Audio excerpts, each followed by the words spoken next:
I was doing this for you, then I have nothing left to prove. Nah, this for me though. I'm just trying to stay alive and take care of my people. And they don't have no award for that. Good morning, good morning, good morning, good morning. Okay, first thing I obviously noticed was back in the $1 trillion market cap. Now, a lot of things are the blame for this. We can say ICOs, but it's also the fact that Coinbase is fucking up. That big Ethereum news. You have to understand, bad news spreads a lot quicker and further than good news. So, you know, there's going to be people that heard about the Ethereum botch, you know. It's going to be spread like wildfire. You know, just like with the hackings or anything like that, there's always, the bad news always spreads rapidly. Which is good for us, because we know not to overreact to news. And I honestly, like last night, there was something weird going on. And I was really studying the market.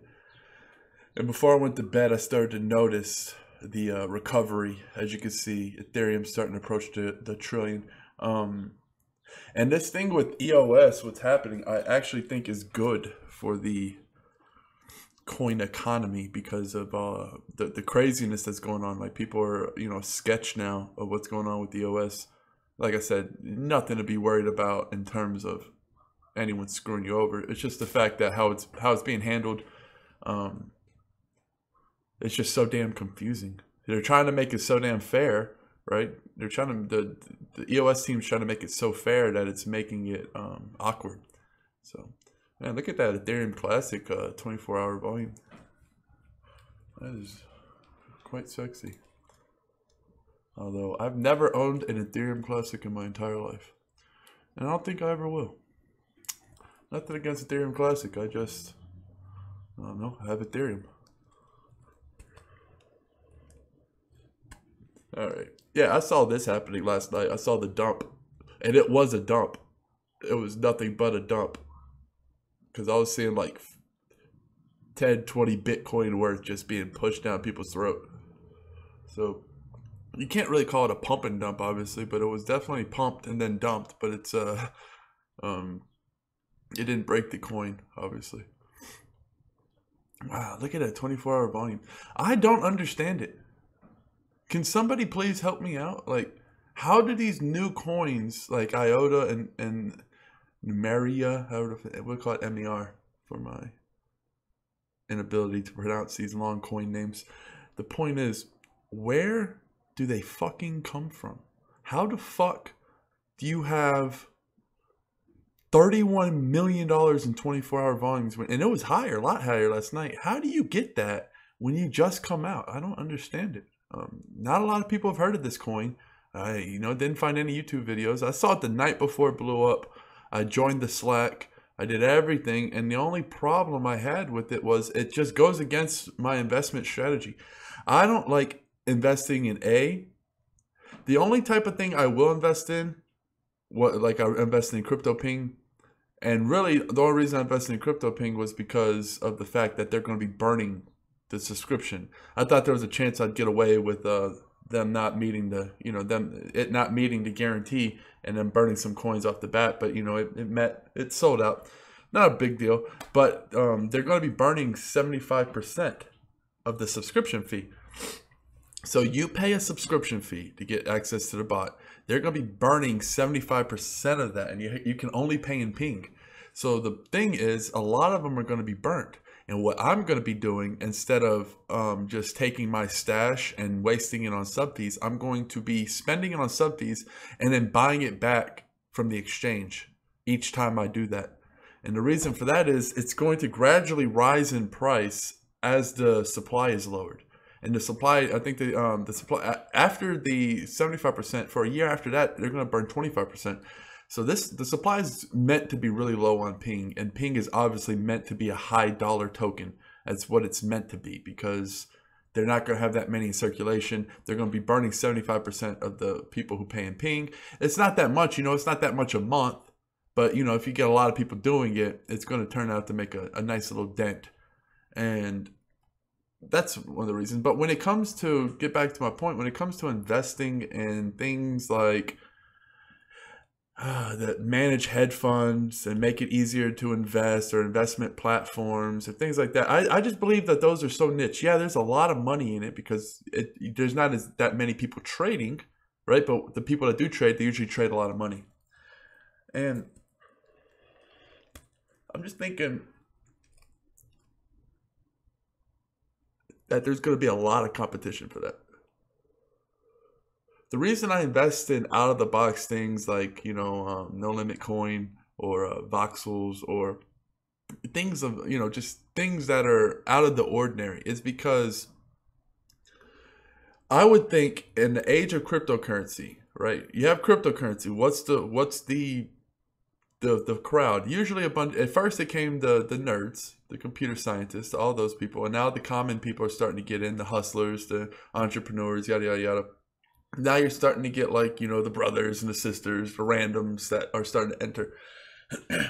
But at the core of it, you're going to have a lot of smart technical people who like investing. So I just think that there's going to be a lot of competition for these type of things. And the market's so low that it's going to be tough. And yeah, they have the first right away, but I don't believe that this is all right. So being first in something like this, where you're talking about, because what they do is they basically give incentive for data scientists to give out the edges in the stock market that the big hedge funds get, because the big hedge funds right now in Wall Street, they have these bots that trade in nanoseconds, right? Boom, boom, boom, boom, boom, and they're just constantly just trade back and forth, boom, boom, boom, and they're creating these algorithms, and it makes it almost impossible to compete against them if you're a normal person.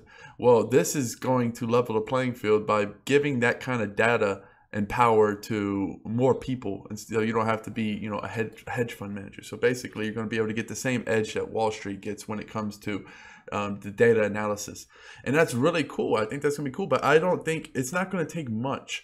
And when I say like, okay, so Bitcoin was first. Bitcoin was the first blockchain technology money, electronic money on the blockchain. First one. So that one is different. It's different when comparing this, because money, when you're trying to replace money, you're going in places that you're going everywhere, right? You're in every single place. But when you're talking about doing something like this for investors are much more willing to take the risk on new technology, right? If you ask me, and I was using this and then another version of this came out that was supposed to be better, I wouldn't hesitate to try it out. However, if I'm a small business owner and I just installed Bitcoin and high-fived my mom, and my grandma still don't know what's going on, my kids are scared, people don't know what's going on, some people think I'm kind of sorcery because I'm accepting Bitcoin, I'm going to be very motherfucking hesitant to go and drop Bitcoin and go get fucking IOTA or something different, because it's like, whoa, I just did this, all this effort, turning my world upside down, accepting Bitcoin, and now, after I get all this set up, I don't even get to exhale. I got to go upgrade to something else. No, I'm going to see how the Bitcoin works. You see what I mean? I'm saying that people are going to be much less likely to switch from Bitcoin because it's first and they're comfortable and it took a lot, as opposed to someone like me or traders switching to the next big thing here. And that's the only problem I see with these. I'm not saying it's going to be a bad investment. I just don't like getting in investments that I just like, when I make deals, I don't like making fair deals. I like making unfair deals. I'm greedy. I want to get a very good fucking deal. Like, I don't know, I don't care if people think that's bad. I like within moral standards. I'd never steal, never have, never will. I don't talk to people who cheat, lie, or steal. And I don't fucks with them. But the point is, I want to get as much as I possibly can. So if I'm going to invest in something, I'm going to want to, I want something like No Limit Coin, where it's the first fantasy sports coin. And if once it becomes spread like wildfire, it's going to be tougher for the big guys to just go and create their own coin. They're probably just going to adopt the No Limit Coin. When Voxels gets really big, it's going to be really tough for competition. I mean, I can see some competition coming out, but man, once kind of like CYS coin too, once they become big and installed, yeah, there's other forms of eBay, but not really. You have your foreign versions, but usually eBay. And that's what these first right-of-ways are getting. But when you're talking about, it's the same thing with like ant shares or anything like that. Like, you're fucking with Ethereum. Like, Ethereum network, like, people are going to ride that until it's broken. People aren't going to jump and try to go to EOS right away because they're still experimenting with Ethereum and trying to get the most out of Ethereum. That's another thing. People are much less likely to jump if they haven't even gotten the full potential out of what they're using. So if you get something new and you got a gadget and you're like, man, the great things I can do with this, you're much less, you're going to be much more hesitant to go to something else where you think, well, I could do even greater things there. You're going to be like, well, first, let me see what I can do with this. Let me see how far I can go with this. And yeah. So that's my reasoning for not really wanting to invest in those type of things. CryptoPing was just a unique thing. CryptoPing, I normally don't invest in things like that. Any kind of investment helpers or strategies or all that. But it's just the fact that they're going to be burning coins, and it was already 9 million coins. You know, it wasn't that many coins to begin with. So I think it's 10 million now with the, since they sold out completely. But still very low, a very low count, and the fact that they're going to be burning them.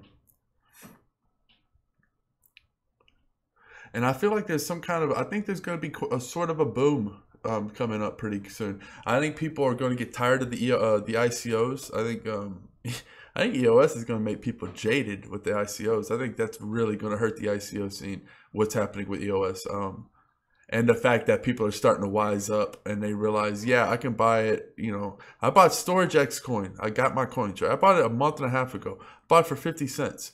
If I could go back in time, it's like $1.20 now.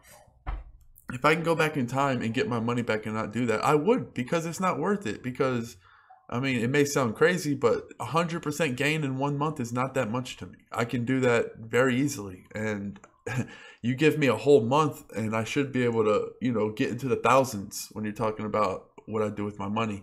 I'm rapidly increasing my money, and I don't like having shit slow down. That's why CryptoPing was sort of hesitant for me. But like I said, they're burning coins. Anytime I hear that, I'm a big fucking fan, because people overreact to that shit too. Watch, you'll see. The people fucking overreact big time. But yeah, I mean, and now I can't even sell it because I'm not going to sell it for, you know, 2 times my money. Not after long I waited. It's going to have to be at least $2 before I think about selling it. And that's just annoying. And I don't know. I just think that's what's going to happen with a lot of people. People just, they're not level enough. They're not grounded enough. They're too quick. They want to make the money. They're like, oh, I got it. I can't miss out. You got the FOMO and the desperation in the air. It smells like a locker room after you lost. All right.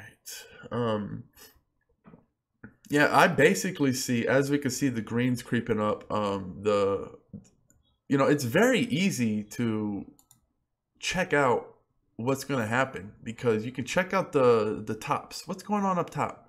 And it's a good sign when you see stuff like this. When you see, you know, Litecoin's actually a little low first of all. Remember when Litecoin had almost as much 24-hour volume as Bitcoin? And I almost drank bleach? That was crazy.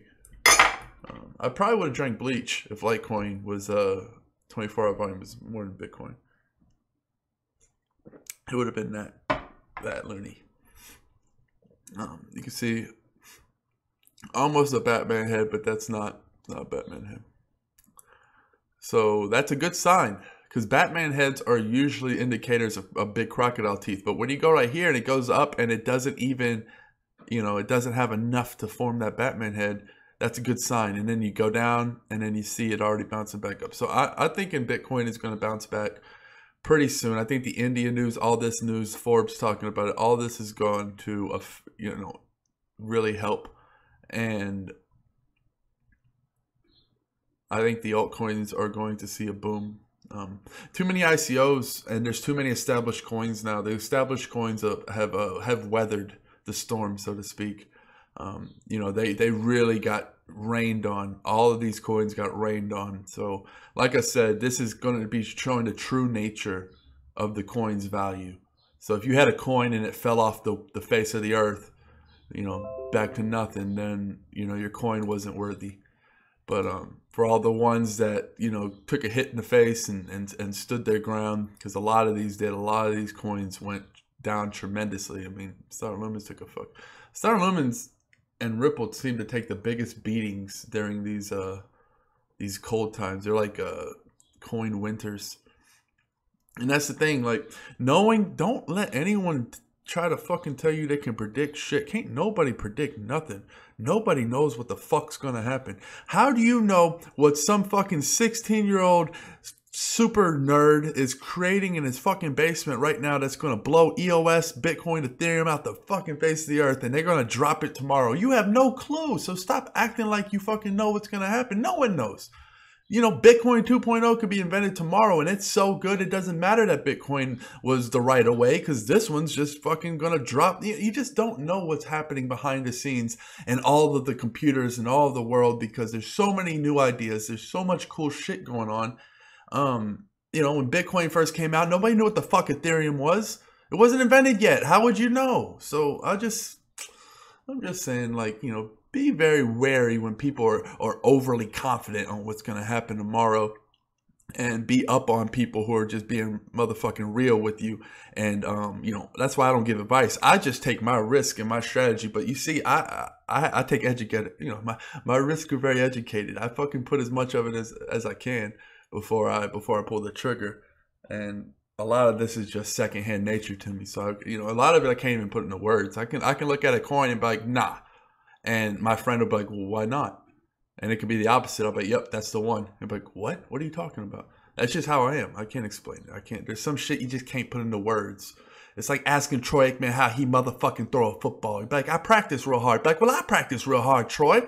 He's like, well, I don't know. I just throw it that way. I can't explain it. I'm just fucking good at throwing the football. That's how I am. I'm just good at seeing investments.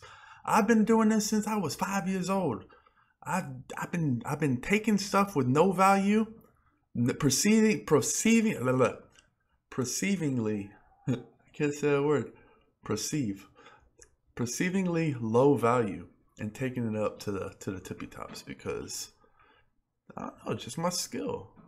Everybody's got their skills. Find your motherfucking skill. You might be a painter. You never know.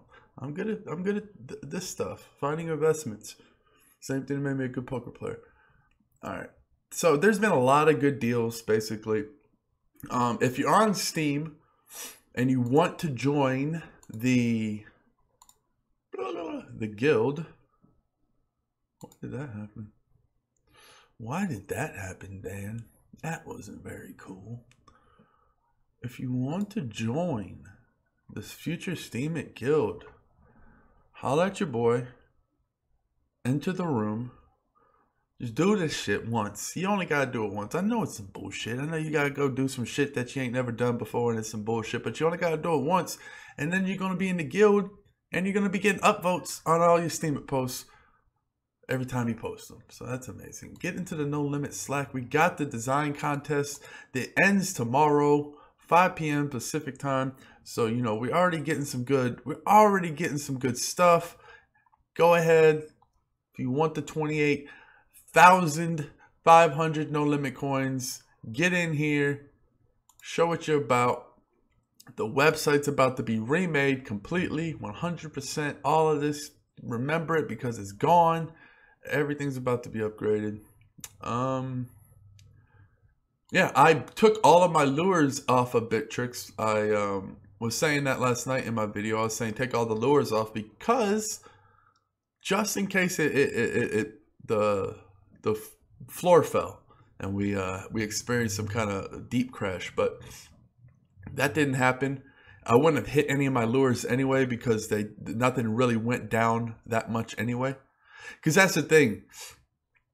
It was a win-win, because it was kind of like, worst case scenario, if it does go down, it's going to go way down, in my opinion. If it went even more down from last night, because some things were double-digit red, a lot of things were double-digit red, actually, and it went down from there, the floor was falling. There was no give. There was not just going to go down a little bit more. It was going to fall, right? So either I was going to hit my lure way down here, or I wasn't. And I didn't know how far it could fall, and I didn't know what was going to happen with Bitcoin. So at those type of, if I'm a little uncertain like that, I don't feel comfortable, I'm just going to pull my lures out, because there's no reason. And if there's a storm coming, no fish are going to bite anyway. You know what I'm saying? So what happened was, I figured if it didn't go down, if it was going to rebound and I did set lowers, I wasn't going to hit them. And if I did set lowers, I probably wouldn't have set them low enough and the floor would have crashed right through them. So I just figured, you know, I'm not going to be guessing. I'm just going to pull them up and see what happens tomorrow. And it looks like we have a healthy rebound. Just keep an eye on the 24-hour volume for Bitcoin. That's important. Ethereum as well. That's very, very important. And we will see what's going on. Because you remember just like 2-3 days ago, both Ethereum and Bitcoin were in the trillions, and they were just fucking bucking left and right, getting all-time highs. So the money's still there. It's just a lot of crap going on. But at any moment, Bitcoin can make that crazy bull run that it does. So, yeah, that's going to be the Sunday episode for today. You know what day it is. Playing poker. If you watch to the end, you can wish me good luck. And hopefully I win the Sunday million for like 150 G's. That would be the shit. I'm keeping my eye on the poker or the coin market, of course. Might make an update later today. I'm not sure. Hope everyone has a wonderful day, wonderful week ahead. Looks like the storm is clearing. The birds are chirping. Sun is poking through the clouds. Might be a good time to get ready. Get ready. All right. Cheers. Peace. Adios.